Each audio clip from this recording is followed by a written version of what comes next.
Salut tout le monde et bienvenue à nouveau sur l'atelier du savoir. Aujourd'hui, on va décortiquer un objet qu'on a quasiment tous sur nous là, maintenant, et qui cache un secret digne des plus grands films d'espionnage. Et oui, ce petit bout de plastique dans notre portefeuille. On s'en sert tous les jours, on n'y pense même plus. Mais ce qu'on ignore, c'est que cette carte a une histoire cachée, une histoire complètement folle qui nous ramène tout droit à l'époque de la guerre froide. Prêt à plonger dans ce mystère? C'est parti. Alors regardez ça.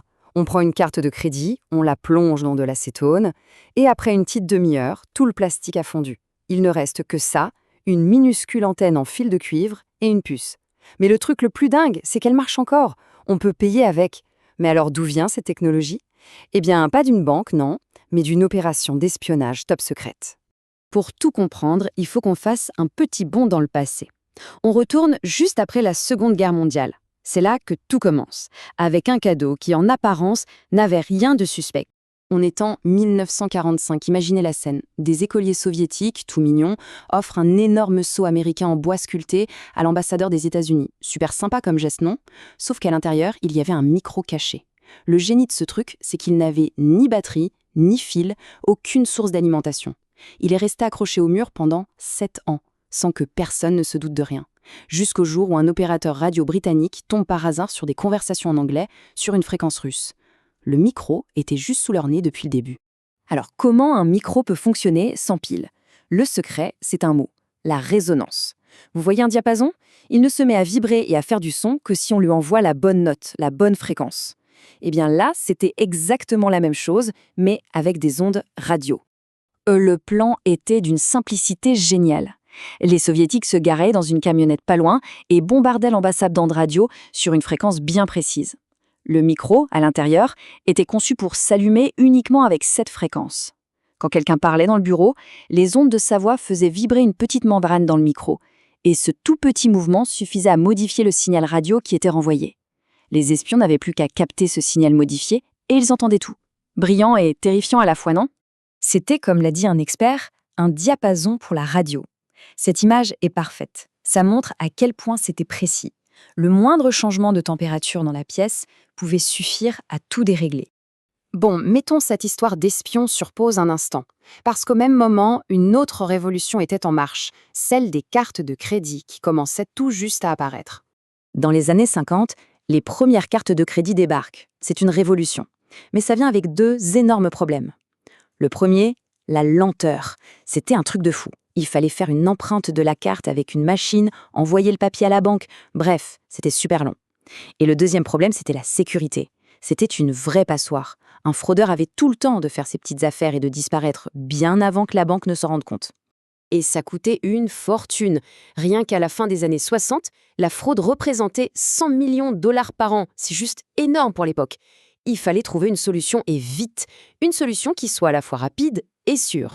La première idée, ça a été la bande magnétique. Ça a bien accéléré les choses, c'est vrai, mais il y avait une faille majeure. Les infos dessus étaient statiques. C'était toujours la même série de 1 et de 0, donc hyper facile à cloner. Et c'est là que la puce, notre fameuse puce EMV, a débarqué et a tout changé. Ce n'est pas juste un stockage, c'est un vrai mini-ordinateur. À chaque paiement, elle génère un code secret, unique, qui ne sert qu'une seule fois. Impossible à réutiliser. Et l'effet a été immédiat. Au Royaume-Uni, qui a adopté la puce très tôt, la fraude par contrefaçon a chuté de 63%. Et pendant ce temps, aux États-Unis, qui traînait des pieds, elle a grimpé de 70%. C'est le piratage géant de la chaîne de magasins Target en 2013 qui les a finalement forcés à s'y mettre. Ok, donc on a une puce super sûre, mais qui rendait les paiements un peu plus lents. Il fallait trouver le moyen d'avoir le beurre et l'argent du beurre, la sécurité et l'instantanéité. Et c'est là, pile à ce moment-là, que nos deux histoires, celle des espions et celle des cartes de crédit, vont enfin se percuter. Le défi était clair pour les ingénieurs. Comment garder la sécurité de la puce, mais avec la rapidité d'un paiement en espèces? La réponse, aussi incroyable que ça puisse paraître, se trouvait dans ce vieux micro d'espion soviétique. Après avoir découvert le micro, la CIA a voulu en faire sa propre version, mais en mieux. Et ils ont eu une idée de génie. Plutôt que de simplement renvoyer un signal, ils se sont dit « Et si on utilisait les ondes radio pour alimenter le micro ?» Ils ont mis au point un système pour transformer ces ondes en électricité. Et voilà, la technologie RFID venait de naître, celle qui est partout autour de nous aujourd'hui. Et maintenant, regardez votre carte sans contact. C'est exactement le même principe. Le terminal de paiement envoie un peu d'énergie, la petite antenne dans votre carte la capte, et cette énergie sert à allumer la puce qui, elle, va sécuriser la transaction. C'est fou, non? La prochaine fois que vous paierez votre café, dites-vous que vous utilisez en fait une technologie d'espionnage de la guerre froide. Bien sûr, cette technologie ultra pratique pose de nouvelles questions de sécurité. Alors, comment on fait pour se protéger dans ce monde où on peut payer juste en posant sa carte? Il y a quelques gestes hyper simples mais super efficaces. Le premier, le plus important, activez les notifications de transactions sur votre appli bancaire. Comme ça, vous êtes prévenu à la seconde. Ensuite, utilisez un portefeuille mobile comme Apple Pay ou Google Pay. C'est encore plus sûr parce que le vrai numéro de votre carte n'est jamais partagé. Une petite astuce maison, si vous avez plusieurs cartes sans contact les unes sur les autres, ça peut suffire à embrouiller un lecteur pirate. Et pour ceux qui veulent la paix totale, il y a des portefeuilles anti-RFID qui bloquent tous les signaux. Au final, toute cette histoire nous amène à une question super importante. Dans cette course à la technologie toujours plus rapide, toujours plus simple, comment on fait pour trouver le bon équilibre avec notre sécurité?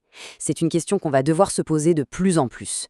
Voilà, c'est tout pour aujourd'hui sur l'Atelier du Savoir. Si ça vous a plu, lâchez un like, partagez-la autour de vous et surtout, abonnez-vous pour ne rien manquer. Dites-moi en commentaire ce que vous en avez pensé et on se retrouve demain à la même heure pour une nouvelle découverte. Salut!